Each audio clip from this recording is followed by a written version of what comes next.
Reason is another part of nature.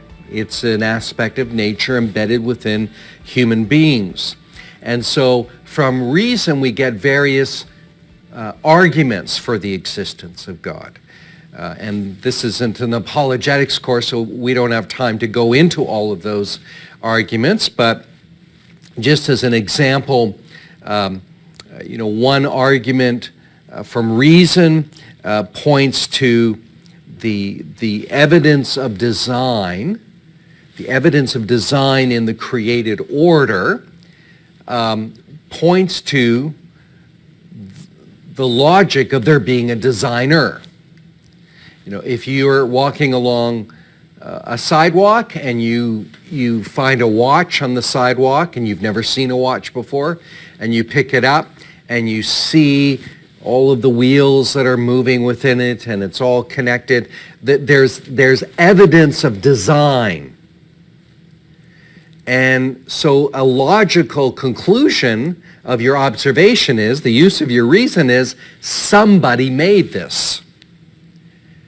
So evidence of design points to the existence of a designer. So that's an argument from reason that we could use to argue for the existence of God. Now notice how, though, that argument only takes us so far. It's only general revelation. It only leads us to the sense that there is a designer, there is a creator, there is a God. That's very general. It doesn't say what God. It doesn't say anything about Jesus Christ. It doesn't say anything about salvation or how to know this God and so on. So that's why we said earlier that both the recipients and the content are general. If you would like to go to London, England, you can get in your car and you can start driving, and your car will take you a long way. It'll take you all the way to Newfoundland, but it won't get you to London. So in the same way, general revelation will take you so far, but it won't take you to where special revelation will take you, which is going to be our next consideration. So general revelation comes through the natural order, which includes human reason.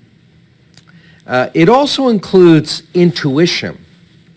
Now, by intuition, I'm not speaking here of hunches, but I'm speaking of that which people tend to know without being taught. It's intuitive. And N.T. Wright has shown how there are 4 intuitions working within human beings. They are, he calls them echoes of the original creation. So much has been lost in the image of God through the fall, but some has been retained, and they're echoes of that original creation. And these can lead to God. So the first intuition that he speaks of is the cry for justice. Those of you that are parents know that, one of the first words out of a child's mouth might be mommy or daddy. But close behind is, that's not fair. Right? Even from a very early age, without being taught anything, that sense of fairness, that sense of justice, seems to be something that just intuitively exists within the human being. There is a universal abhorrence for what is evil. It's just embedded within the human nature. The thirst for spirituality is a second echo. You just have to go to the self-help, religious philosophy section of a bookstore, and you'll see all of the books there that are trying to address this thirst within human beings. This is why human beings are naturally religious, because within the human character is a thirst for something beyond this world. The third echo is the need for relationships.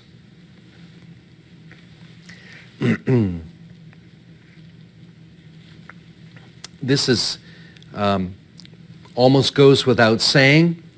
There are, of course, exceptions in some human beings that have been severely wounded in life.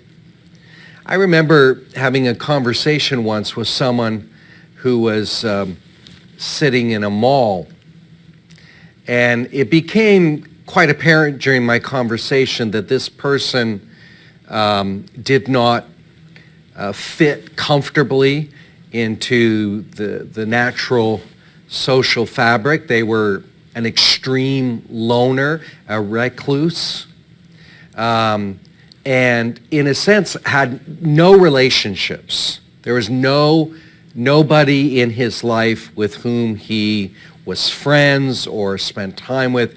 He had no relationships. But every day he went to the mall,